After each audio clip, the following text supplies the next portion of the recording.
Praise lord. Good morning. ప్రభువైన యేసుక్రీస్తు నామములో ఈ ఉదయకాలపు శుభవందనాలు మీ అందరికీ తెలియచెప్తున్నాను. ఎలా ఉన్నారు? అందరూ బాగున్నారా? మంచిదమ్మా. మీరు కూడా అందరూ బాగున్నాం మమ్మీ అని చెప్తున్నందుకు మీ అందరికీ కూడా నా హృదయపూర్వకమైన వందనాలు చెల్లిస్తున్నాం. మేము కూడా బాగున్నాం. చిన్నపిల్లలకు బాగాలేదమ్మా, మా జస్లిన్కి, మా విన్స్కాకి. మీరందరూ కూడా ప్రార్థన చేయండి. జ్వరాలు, భయంకరంగా ఇన్ఫెక్షన్ ఉంది, బ్లడ్. దేవుడు ఆ బిడ్డలు ముట్టేటట్టుగా ప్రార్థన చేయండి. ఓకే, మంచిది. ఈరోజు దేవుడు మనకి మాట్లాడుతున్న వాగ్దానము హబక్కూకు రాసిన పత్రిక 3వ అధ్యాయము 17వ వచనాన్ని చదువుతున్నాను. అంజూరపు చెట్లు పూయకుండినను, ద్రాక్ష చెట్లు ఫలింపకపోయినను, ఒలీవ చెట్లు కాపులేకయుండినను, చేనిలోని పైరు పంటకు రాకపోయినను, గొర్రెలు దొడ్డలు లేకపోయినను, శాలలో పశువులు లేకపోయినను, నేను యెహోవా యందు ఆనందించెదను. నా రక్షణకర్త అయిన నా దేవుని యందు నేను సంతోషించెదను. చూడండి, హబక్కూకు ఎంత అద్భుతమైనటువంటి మాటలు ఇక్కడ రాస్తూ ఉన్నాడు అంటే, నిజంగా ఏమి లేకపోయినా పర్వాలేదంట కదా. ఏంటి? ఏమి లేకపోయినా పర్వాలేదు, నిజమే. మనం లేకుండా ఉండేవాళ్ళం కాదు, మనకు లేకుండా చేసేవాడు కాదు మన దేవుడు. మనము అడగకముందే మన అక్కర్లు తీర్చేవాడు ఆయన కదా. మనము అడగకముందే చెప్పండి, మన అక్కర్లన్నీ మన దేవదేవుడే తీరుస్తాడు. అలాంటి ఆ దేవుని యొక్క సన్నిధిని మనతో ఉండగా నిజంగా అయినా సరే ఆయన అంటున్నాడు, నా అంజూరపు చెట్లు పూయకుండినను కదా. అంజూరపు చెట్టు పూయకుండిన పూస్తుంది, ఖచ్చితంగా పూస్తుంది. అంజూరపు చెట్టు ఉందంటేనే పోస్తుంది, అంజూరపు కాయలు ఇస్తుంది. ఒకవేళ అలాంటివి కాయకపోయినను, ద్రాక్ష చెట్లు ఫలింపకపోయినను, ఫలిస్తే కదమ్మా. ఎప్పుడైనా ద్రాక్ష చెట్టు ఫలించుకొని ఉండదు. ఈ సంవత్సరం ఫలించకపోయినా వచ్చే సంవత్సరమైనా ఖచ్చితంగా మనకి ఫలిస్తుంది.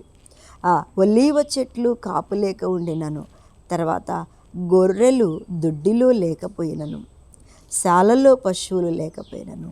ఎందుకుండవు చెప్పండి? లేకపోయినా అనండి అంతే. ఉంటాయని కాదు, ఆయన ఉండవు అని చెప్పట్లేదు. లేకపోయినను, ఉండినను. ఎందుకంటే ఒకవేళ ఏమి నా జీవితంలో లేకపోయినా నేను యెహోవా యందు ఆనందించెదను. నా రక్షణకర్త అయిన నా దేవుని యందు నేను సంతోషించెదను. చూడండి, దేవుని యందు ఆనందించెదను. ఏమున్నా ఏమి లేకపోయినా నా జీవితంలో ఎక్కడ ఒకవేళ కానీ దేవుని బిడ్డలారా, మన ఇంట్లో ఒక చెట్టు ఉంది అంటే అది ఖచ్చితంగా కాయ కాస్తుంది కదా. మన ప్రార్థన జీవితం ఉంది అంటే తప్పకుండా మన దేవుడు మన యొక్క ప్రార్థనను వింటాడు, ఆలకిస్తాడు, కార్యము జరిగిస్తాడు. ఆయన తప్పకుండా మనల్ని అయితే విడిచిపెట్టే దేవుడు కాదు. చెప్పండి, మనల్ని అయితే విడిచిపెట్టే దేవుడైతే మన దేవుడు కాదు. స్తోత్రం. అయినా ఆయన చెప్పే మాట ఏంటంటే, నేను యెహోవా యందు ఆనందిస్తున్నాను. దేవుని బిడ్డలారా, నిజంగా మనకి ఈ అర్థం ఏంటంటే, ఏది జరిగినా జరగకపోయినా కదా, ఏది త్వరగా జరిగినా జరగకపోయినా, ఏది మన జీవితాల్లో ముందుకొచ్చినా రాకపోయినా, మన నిరీక్షణ మన దేవుడై ఉన్నాడు. మన విశ్వాసం మన దేవుడై ఉన్నాడు కదా. మన యొక్క బాధ, వేదన అంతా కూడా మన దేవాతి దేవుడై ఉన్నాడు.